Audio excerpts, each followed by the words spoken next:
Hi all, just like with the last two videos, I'm going to give another comment on the current Hollywood strikes. Now I wasn't actually going to do one in this video because I knew that the writer's strike had seen some progress, but I also learned that the actor strike is still very much ongoing, so I felt like I should still bring it up in this video. So yeah, same old, support the strikers, just wanted to acknowledge it in this movie themed video. Anyway, on with it.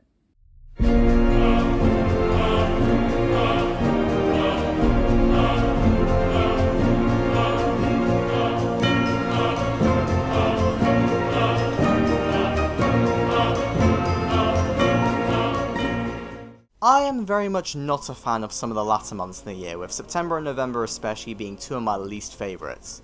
This doesn't change how I feel about the films I watched in September though, as there was still plenty that I saw this month that I enjoyed. Before talking about the feature films though, I should mention that I saw the original Bottle Rocket short, and I actually preferred it to the feature film, not gonna lie. I also rewatched The Last Wish 1.5 times this month. By that I mean I watched it normally and then rewatched it with the audio commentary, which meant that I was only really half watching it that time. I know I've seen this film a lot this year, but this time it was for research purposes, I swear, as I'm now working on the analysis properly.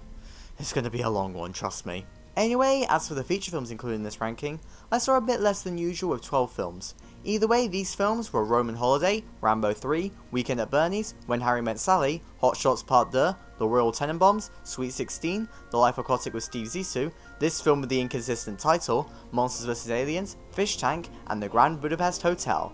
Anyway, on with the video. That one didn't age quite so well. Rambo 3 is one of those movies which just gets worse for me the more that I think about it. I found it entertaining enough when I first saw it, however my rating has gone down significantly since then. To give Rambo 2 credit, I still enjoy the film to some extent even now, whereas here I can confidently say that I don't really like this film. It was kinda boring in hindsight, with the entertainment only coming in short doses. I liked the stuff at the start, I liked how much trauma was used, and the part where Rambo filled his wound with gunpowder before setting it on fire to cauterize it was probably the most badass moment in film history. However, any other enjoyment I got out of the film was entirely ironic, like through the absurd amount of explosions present which probably inspired Michael Bay's whole career. All of this slight ironic entertainment only comes at the end though, because as I said, I found the film kinda boring on the whole, with a story that's just never really engaged me. Alongside that fact, this film just isn't a Rambo movie. Why? Because it literally has none of the elements of First Blood. At least Rambo 2 still had the criticisms over the treatment of soldiers by the US, yet Rambo 3 doesn't even have that. Instead, it is just the most basic, cheesy 80s action flick. Also, I hate to say it, but this film has really not aged well, which takes away from my enjoyment. Now, I don't mean that there is anything malicious in this film, and I don't blame it at all for its dated elements. However, I just can't shake off the fact that this is the movie where the Taliban are the people who helped Rambo in Afghanistan. Those were Mujahideen, there's a difference. The Taliban formed in the 90s when you fell off with a vengeance. Yes, I know that, but the Mujahideen were the foundation for the Taliban, so it does still kind of apply. Oh, and the ending message just digs a deeper hole for this film. It's not Rambo 3's fault that stuff like that makes me cringe, but I can't help how I feel. Overall though, Rambo 3 is kinda naff and is only my second favourite Rambo parody.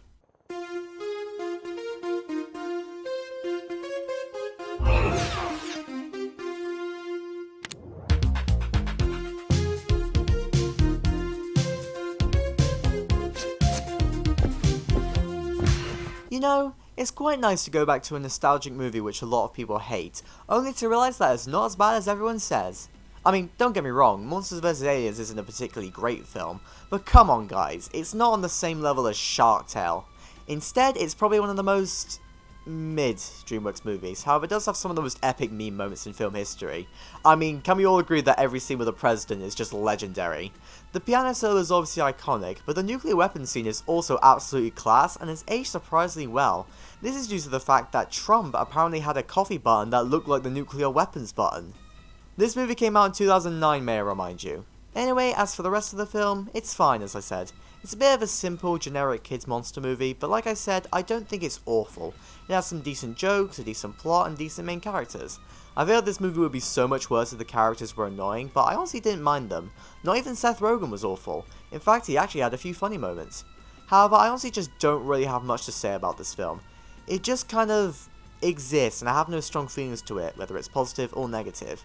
It would honestly be a 5 out of 10, but but the meme moments with the president absolutely helped to elevate the experience. Rachel claims this is her favorite movie. Dangerous Liaisons. Correct. Her actual favorite movie is... Weekend at Bernie's. Correct. Weekend at Bernie's is the kind of film where if you like it, you don't like to admit that you like it.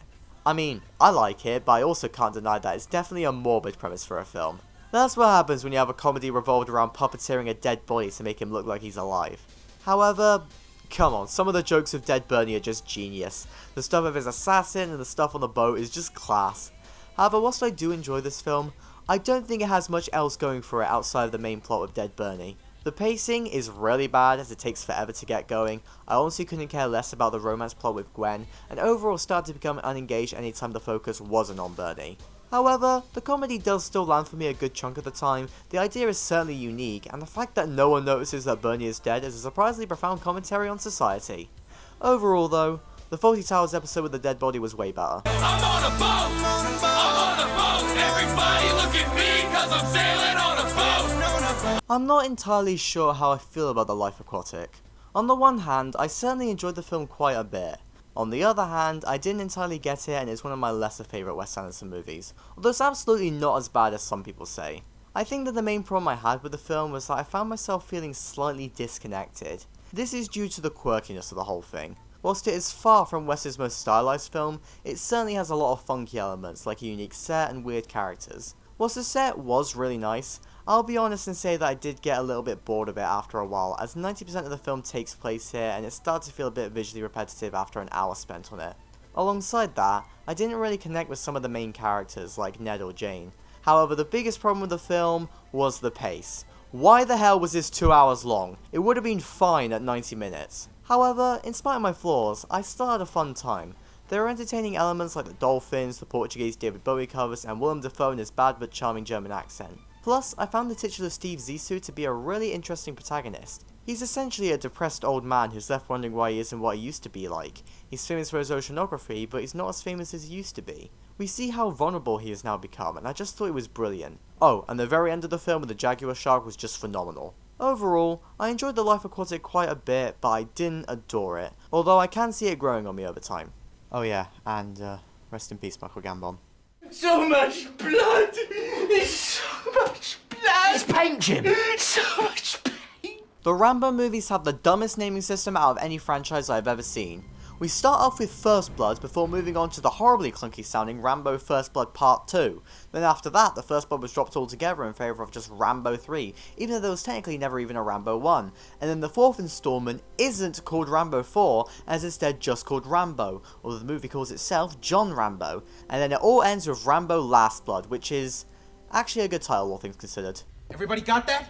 There's just no consistency and it pisses me off. Anyway, now that I've ranted about the titles, Rambo 4, which is what I'm going to call it from now on, is actually pretty good. Yes, a Rambo sequel was actually good. Unlike Rambo 3, which was just bad, and Rambo 2, which was a guilty pleasure, Rambo 4 is unironically a good film with some flaws here and there. Let's start with the flaws. First, on a technical level, I found some parts of the direction hard to follow and the sound mixing was a bit off at the start.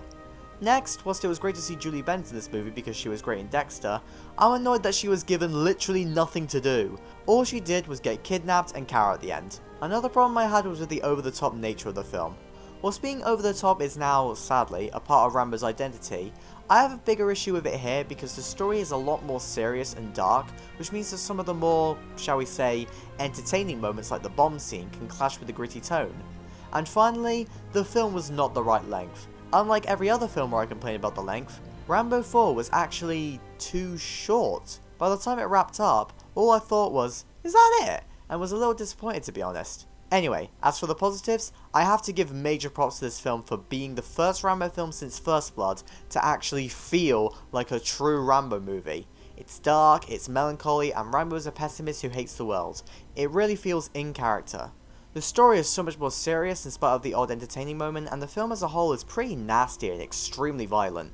This serious tone helps to elevate the plot to make it engaging. Despite being a rehash of Rambo 2's plot, it feels more interesting here because of the gritty nature of the film, and the action as a whole in this movie is solid throughout. Overall, whilst not a perfect film, I respect Rambo 4 a hell of a lot more than the other Rambo sequels, and I enjoyed it quite a bit unironically. America is a nation that can be defined in a single word. I was going to excuse me. Some of you may remember that I watched the original Hot Shots back in July. You may also remember that I ended up preferring it to the original Top Gun, the film was spoofing. Well, I'm now here to tell you that I saw Hot Shots Part Deux this month, and I ended up preferring it to both Rambo 2 and 3, which are the films Part Deux was spoofing. Hell, I even ended up preferring it to Rambo 4, as you can clearly see. Obviously though, this film is nothing compared to First Blood. Either way, I really enjoyed this film. Just like the original Hot Shots, this is not only an extremely funny film with brilliant gags and epic Benson moments, real talk though, how the hell did President Benson perfectly predict Joe Biden? But this film is also just a really well made spoof movie. Not only are the gags elaborate and unique thanks to a decent budget, but the inclusion of Richard Crenna, who played Trapman in the original Rambo movies, helped to enhance the spoof elements of the film. Furthermore, there's some good satire present within this film as it comments on American action movies like Rambo through the body count scene and lines like, War. It's fantastic. Another thing which I thought worked surprisingly well in this film was the use of pop culture references. Now, the first film kept the overt references to a single scene, whereas this film used them throughout the entire runtime. This should mean that there are more jokes which don't work here, but I still thought all the jokes are fantastic throughout. The references work because they are either so well known and obvious that it can't go over someone's head, or it's subtle enough that you don't need to get the reference to enjoy it. For instance, the romance subplot is basically a Casablanca spoof, however you don't need to have seen Casablanca to enjoy it. As for the more obvious references, I liked how as the film went on they gradually got more and more absurd. It started out silly and then became the most ridiculous thing you will ever see, and I loved it all.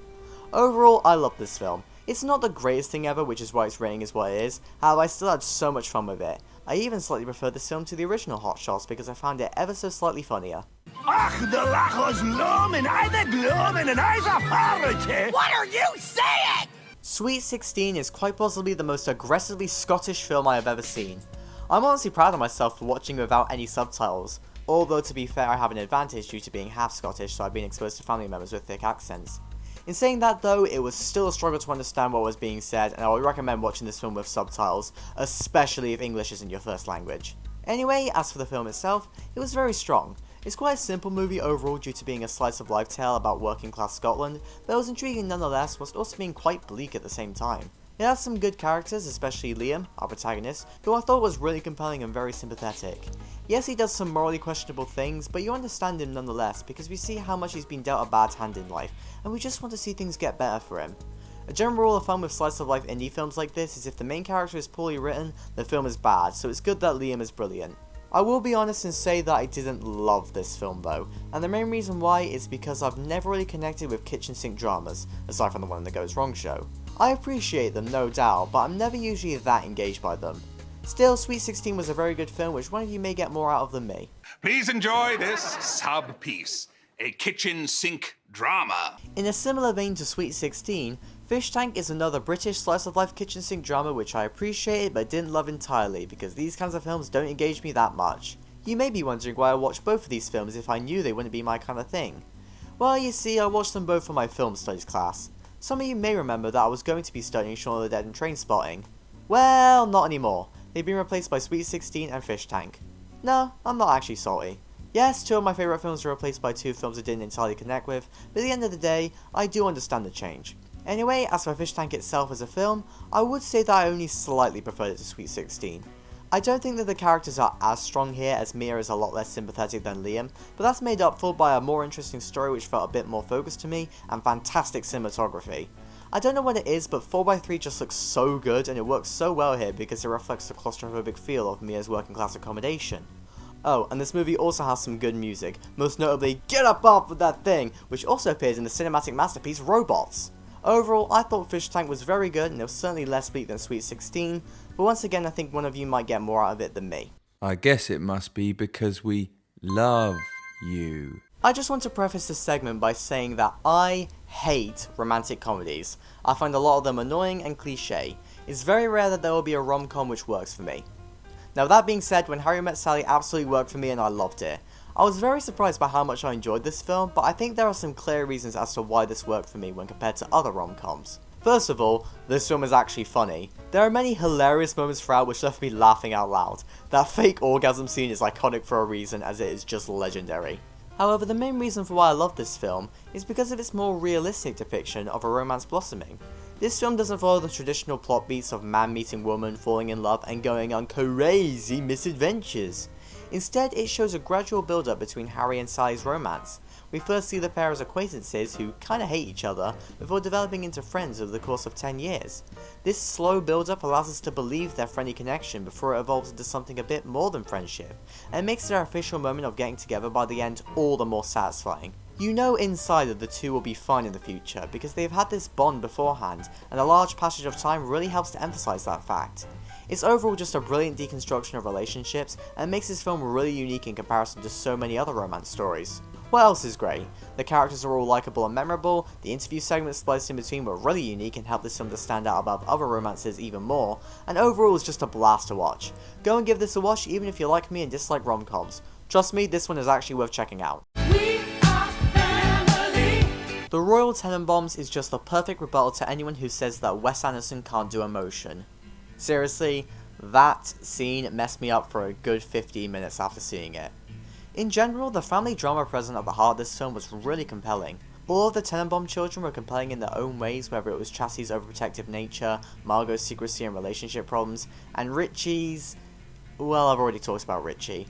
And that's without mentioning how all three of them are suffering with underlying depression, which we want to see them overcome. Alongside the children, Royal is also an interesting character despite being, to quote the film, a son of a bitch. He's really unlikable at the start, but over time we see him develop and improve himself to the point that I actually cared for him by the end. Getting me to care for someone who started out as such a twat is just masterful writing. Even the side characters like Eli Cash, Henry Sherman, and the legend that is Pagoda are all enjoyable in their own ways. However, another thing I appreciate about this film is the way the aforementioned emotion is balanced out with Wes's usual style of humour. This film goes to some dark places, but it equally has lighter elements to help balance everything out. I always admire a film which can balance the dark and the light well, and this is definitely a great example of that.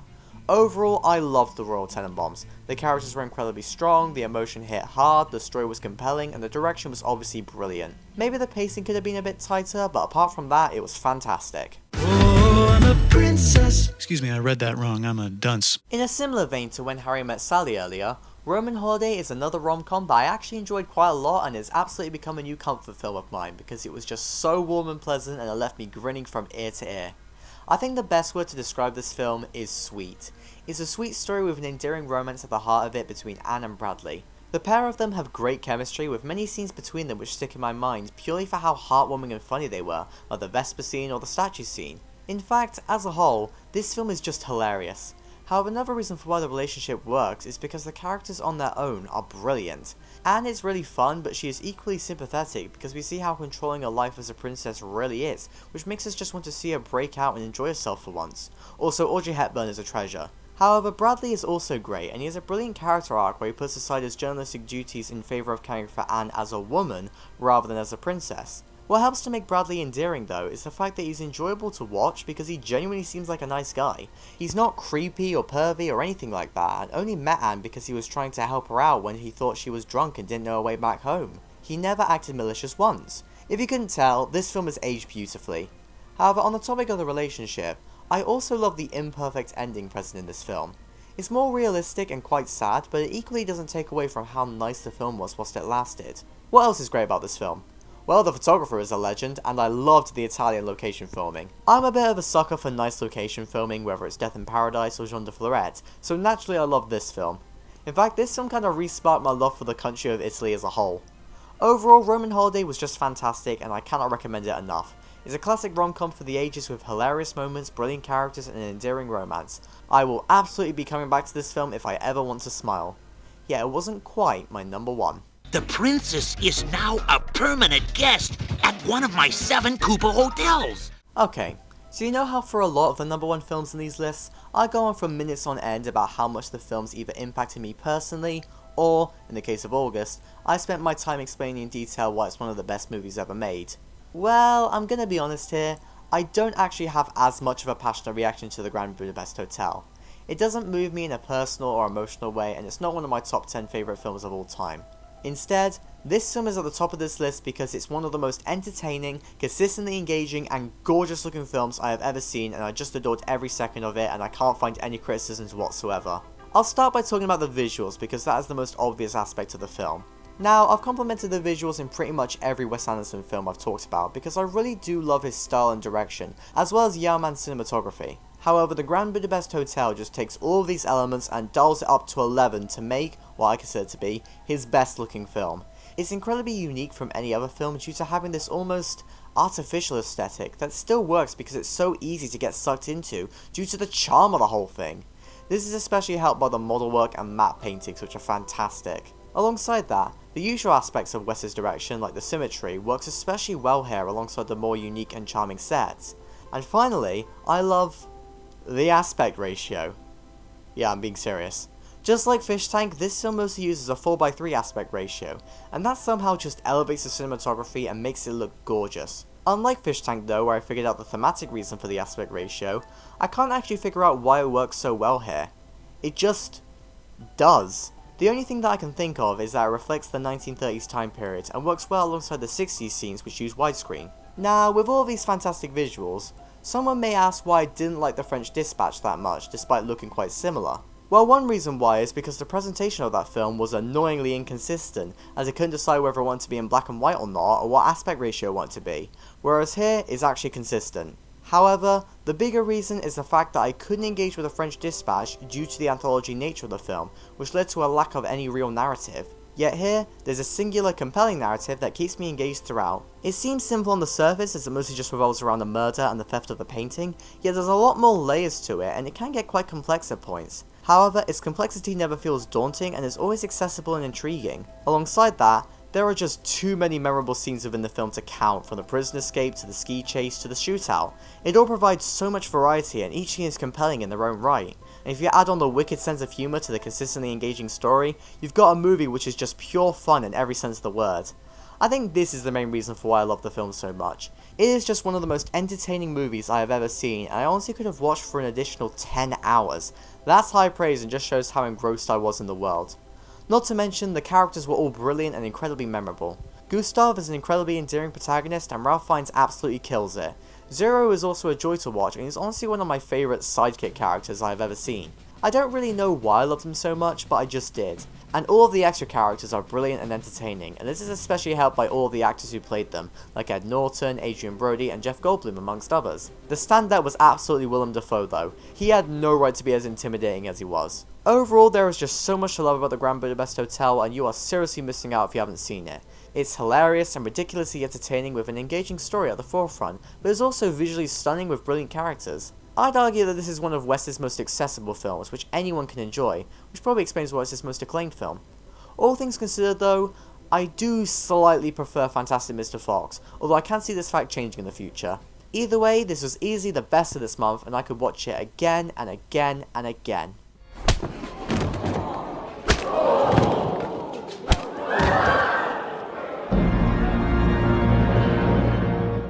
I'd say that overall, September wasn't one of my favourite months film-wise. There are plenty of bangers, don't get me wrong, especially when it came to classic rom-coms or Wes Anderson flicks. However, at the same time, a lot of the films were either good but not amazing, kinda crap, or just not really for me. Still, I suppose this does provide for a nice bit of variety, because I am usually overly positive. Anyway, what did you see in September? What did you think of this video? Go and watch the Grand Budapest Hotel, and take care. Goodbye everyone!